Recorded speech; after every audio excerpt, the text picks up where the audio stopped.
चलो लड़का देख लिए वैसे का तो बड़ा बढ़िया सुंदर लड़का बा हो।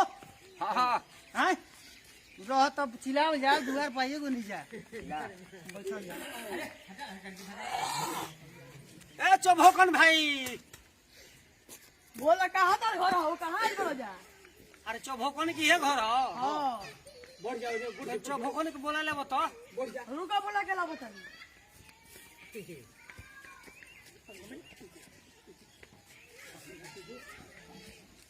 हाँ बोला क्या बात बढ़िया हो।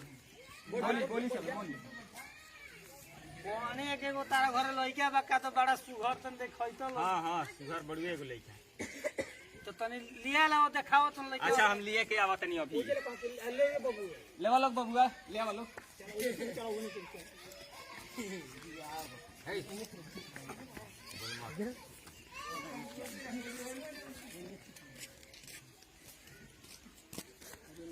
लइका तो बड़ा हीरो लागत रे मर्दे। लइका कैसन बाजी?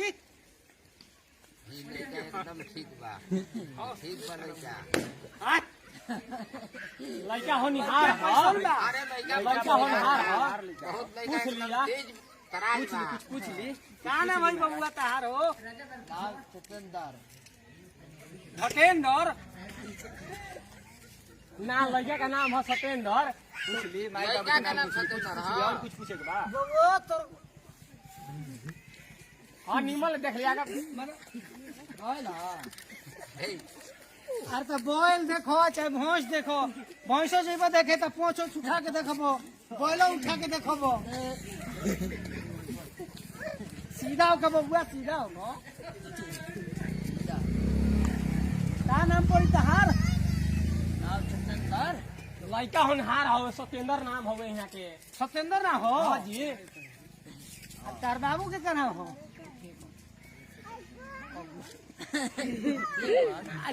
ई का कहत रे? तारा बाबू का नाम है? बाबू के नाम बता दो बबुआ। लजाइल ना जला लजाइल ले बता दो। बबुआ हने लगनू लजाइल ना जला बता दो। ना बता दो बता दो। आ तार बाबू के नाम याद नहीं मत है? बाबू के नाम बता दो।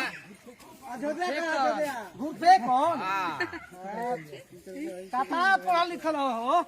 Matric pass inter pass. Inter लड़का तो लड़कियों से 20 पढ़ल बा। हां बहुत तेज तराज लइका। लड़का हमार होनिहार हो 10 गो माल का अकेले देखेला। सानी उन गोतल हो? हां कैसे सानी गोतल हो?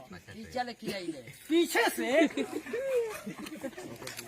और सब को आगे लग गोतला तू पीछे ही से गोत देता रहो। पीछे से खा ले। जानत नहीं खी लड़का बहुत होनिहार हुए 10 गो माल का अकेले देखेला। कौगो भैंस कौगो पाड़ी कौगो पाड़ा रखले बड़ो 15 गो पाड़ा। 15 को पाड़ा हाँ 10 को पाड़ी।